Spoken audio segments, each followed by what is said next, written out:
Delivery के बाद सिर को कपड़े से ढककर रखना चाहिए, ब्रश नहीं करना चाहिए, गर्म पानी से नहाना चाहिए, गर्म पानी पीना चाहिए, हल्का भोजन करना चाहिए। आजकल इन सारी परंपराओं को एक शब्द में बोल दिया जाता है मिथ। लेकिन एक मिनट, अगर ये सारी परंपराएं वाकई अंधविश्वास हैं तो क्या सदियों से ऐसे ही चली आ रही हैं? क्या हमारे बुजुर्गों ने बिना किसी कारण ही इन्हें फॉलो करने के लिए कहा है, या फिर उस समय की मेडिकल नॉलेज और ज़रूरतों के हिसाब से इन ट्रेडिशंस के पीछे वाकई कोई प्रैक्टिकल लॉजिक छुपा है? अगर आप प्रेग्नेंट हैं, आपकी डिलीवरी होने वाली है या फिर परिवार में किसी की डिलीवरी होने वाली है तो इस वीडियो को अंत तक देखें, क्योंकि हम किसी भी ट्रेडिशन को ब्लाइंडली सपोर्ट नहीं करेंगे, ब्लाइंडली रिजेक्ट भी नहीं करेंगे। हम पोस्टमार्टम से जुड़ी एक एक प्रैक्टिस को समझेंगे, उसके पीछे का लॉजिक जानेंगे और आज के समय में उसकी कितनी ज़रूरत है इस बारे में भी बात करेंगे। तो इस वीडियो के अंत तक हो सकता है आप किसी ट्रेडिशन को मिथ समझते हैं, लेकिन आपको उसका प्रैक्टिकल यूज़ समझ में आए, या फिर आपको ये समझ में आए कि आज के समय में उसकी इतनी आवश्यकता नहीं रह गई है। तो चलिए स्टार्ट करते हैं आज की video. Thanks to all beautiful eyes watching my channel. मैं डॉक्टर वंदना स्वागत करती हूँ आपका मेरे अपने चैनल में, जिसका नाम है डॉक्टर वंदनास आयु लैब। तो सबसे पहले समझते हैं कि डिलीवरी के बाद शरीर में होता क्या है। डिलीवरी के बाद कुछ घंटों से लेकर कुछ दिनों तक शरीर में और मन में कई तरह के बदलाव होते हैं। पूरी प्रेगनेंसी के दौरान प्रेगनेंसी को सपोर्ट रखने के लिए शरीर के अंदर जिन हार्मोन्स का लेवल बढ़ा हुआ होता है, जैसे कि ईस्ट्रोजन और प्रोजेस्टेरोन, अब डिलीवरी के बाद उन हार्मोन्स का लेवल कम होने लगता है, जिसका असर शरीर पर पड़ता है। डिलीवरी के प्रोसेस के दौरान शरीर ने बहुत मेहनत की होती है, बहुत ही दर्द झेला होता है, ब्लड लॉस भी होता है और कुछ महिलाओं को तो ज़रूरत से ज़्यादा ब्लड लॉस होता है। इन सब के कारण शरीर में कमज़ोरी और थकावट महसूस होती है। इसके अलावा नींद पूरी नहीं होती है और ब्रेस्ट फीडिंग की शुरुआत हो जाती है। प्रेगनेंसी के समय जो यूट्रस फैल गया होता है, अब डिलीवरी के बाद वो धीरे धीरे सिकुड़कर अपनी सामान्य अवस्था में जाने लगता है। यानी कि शरीर में कई स्तर पर अलग अलग बदलाव, अलग अलग तरह से रिकवरी हो रही होती है। इन्हीं सभी कारणों से कुछ महिलाओं में बहुत ज़्यादा कमज़ोरी महसूस होती है, शरीर में दर्द होता है, किसी किसी को ठंड का अनुभव होता है, किसी को कपकपी होती है, किसी को सिर दर्द जैसी समस्या होती है, त्वचा में बदलाव आते हैं, बालों का झड़ना, इस तरह की समस्याएं देखने को मिलती हैं। अब ये सब बदलाव सब में एक जैसे नहीं होते, किसी में बहुत ही ज़्यादा तो किसी में बिल्कुल भी नहीं, क्योंकि सबका शरीर अलग होता है और सबकी रिकवरी अलग तरीके से होती है। तो चलिए सबसे पहले बात करते हैं सिर को कपड़े से ढककर क्यों रखना चाहिए। ऐसा कहा जाता है कि डिलीवरी के बाद सिर को कपड़े से ढककर रखो, नहीं तो परेशानी आएगी। अब जैसा कि अभी मैंने बताया, कुछ महिलाओं को डिलीवरी के बाद ठंड का अनुभव होता है, चाहे उनकी डिलीवरी गर्मी में क्यों ना हो, फिर भी उन्हें ठंड लगती है। कुछ महिलाओं को कपकपी होती है। ऐसे में सिर को और पैर को जब हम ढक कर रखते हैं तो शरीर की गर्माहट बनाए रखने में हेल्प मिलती है। इससे उस महिला को आराम मिलता है, कंफर्ट मिलता है। इसीलिए सिर को ढकने के लिए सर्दियों में ऊनी कपड़ों का और गर्मियों में सूती कपड़ों का इस्तेमाल किया जाता है। लेकिन अब यहाँ पर ध्यान ये रखना है कि ये प्रैक्टिस महिला के कंफर्ट के लिए है। तो ऐसा नहीं कि किसी को बहुत ज़्यादा गर्मी लग रही है, बहुत ज़्यादा पसीना आ रहा है, उसे भी कहा जाए कि सिर को ढको, पैर को ढको। नहीं, हर प्रैक्टिस के पीछे हमें महिला के कंफर्ट को ध्यान में रखना है। अब बात करते हैं कि गर्म पानी क्यों पीना चाहिए। तो आज के समय तो हमारे घरों में आरओ है, वाटर प्योरीफायर है, लेकिन उस समय पे ये सारी सुविधाएं नहीं होती थी, इसीलिए पानी को उबाल कर पीने की प्रैक्टिस स्टार्ट हुई। अब बात करते हैं कि लेकिन गर्म या फिर गुनगुना पानी ही क्यों पीना है। क्योंकि कुछ महिलाओं को गर्म या फिर गुनगुना पानी पीने से कंफर्ट मिलता है। खासकर जिन महिलाओं को ठंड लग रही है उन्हें इससे कंफर्ट मिलता है।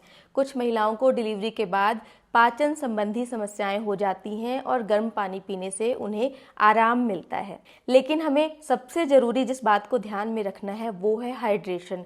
हाइड्रेशन सबसे ज़्यादा इम्पॉर्टेंट है। इसीलिए अगर कोई महिला गर्म पानी या फिर गुनगुना पानी नहीं पी पा रही तो उसे ठंडा पानी या फिर नॉर्मल पानी ना देकर प्यासा रखना बिल्कुल गलत है। सेम चीज़ अप्लाई होती है गर्म पानी से नहाने के ऊपर भी। गर्म पानी से नहाने से भी जिन महिलाओं को ठंड का अनुभव हो रहा है उन्हें आराम मिलता है।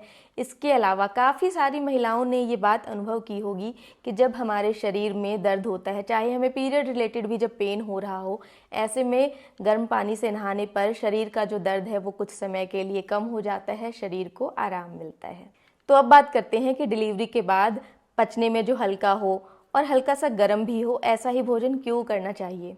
क्योंकि कुछ महिलाओं को डिलीवरी के बाद जब यूट्रस सिकुड़ रहा होता है उस समय पेन महसूस होता है।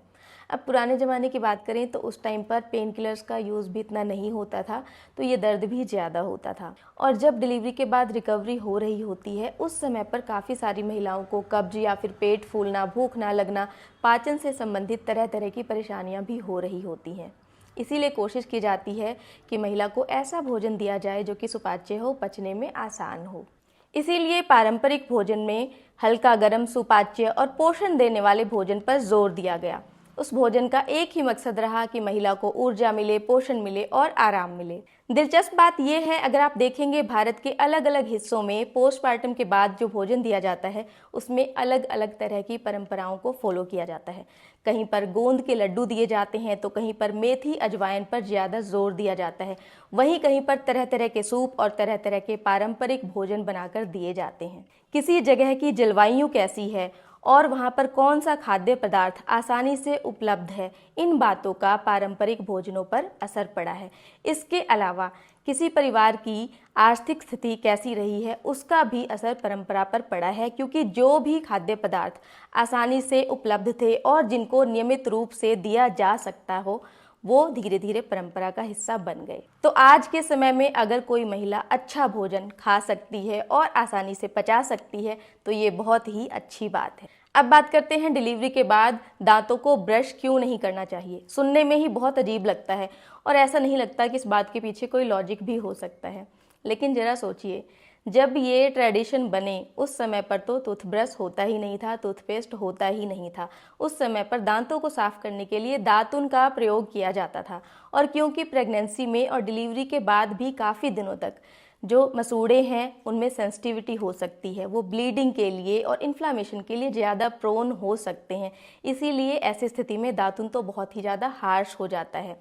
इसीलिए उस समय पर हर्ब्स के काढ़े से कुल्ला कराया जाता था, ऑयल पुलिंग जैसी ट्रेडिशंस को फॉलो किया जाता था ताकि ओरल हाइजीन को मेंटेन रखा जा सके लेकिन मसूड़ों पर इंजरी ना हो। लेकिन आज के टाइम में ये बात इतनी सिग्निफिकेंट नहीं रह गई है, क्योंकि आज के टाइम पर तो बहुत ही सॉफ्ट ब्रिशल वाले टूथब्रश अवेलेबल हैं और सेंसिटिविटी वाले टूथपेस्ट भी आसानी से मिल जाते हैं।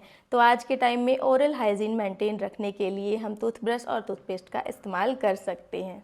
कई महिलाएं कहती हैं कि मैंने तो डिलीवरी के बाद कोई भी ट्रेडिशन फॉलो नहीं किया और मुझे तो आज तक भी कोई भी परेशानी नहीं हुई। ये बहुत ही अच्छी बात है, लेकिन आपको समझने की ज़रूरत है कि हर शरीर एक जैसा नहीं होता और सबकी टॉलरेंस भी एक जैसी नहीं होती। एग्जाम्पल के लिए, बारिश में भीगने से हर कोई बीमार नहीं पड़ता, धूप में घूमने से हर किसी को सिर दर्द नहीं होता और चाय पीने से भी हर किसी को एसिडिटी नहीं होती। इसका मतलब ये नहीं है कि ऐसी चीज़ें एग्जिस्ट ही नहीं करती, इसका मतलब ये है कि हर किसी के शरीर की टॉलरेंस अलग होती है। इसी तरीके से हर डिलीवरी भी अलग होती है और हर किसी की रिकवरी भी अलग होती है। हर किसी को सेम चीज़ से कंफर्ट नहीं मिल सकता। तो अंत में बस इतना कहना चाहूँगी कि हर परंपरा अंधविश्वास नहीं है और हर परंपरा वैज्ञानिक रूप से सिद्ध भी नहीं है। ये परंपराएं उस समय पर जो संसाधन थे और उस समय की जो ज़रूरतें थीं उसके हिसाब से बनाई गई हैं। कुछ परंपराओं की सिग्निफिकेंट आज के समय में कम हो गई है, कुछ चीज़ों को नई तरीक़ों से अपनाया जा सकता है और कुछ परंपराएं आज के समय में भी इसीलिए उपयोगी हैं क्योंकि वो महिला को कंफर्ट देती हैं। तो सही निर्णय वही है जो परंपरा, आधुनिक विज्ञान और महिला के आराम को, तीनों ही चीज़ों को साथ में लेकर चले। आज की वीडियो बस यहीं तक। वीडियो अच्छी लगी हो तो लाइक कर देना। ऐसी ही और वीडियोस के लिए subscribe to my channel. Stay healthy and keep glowing.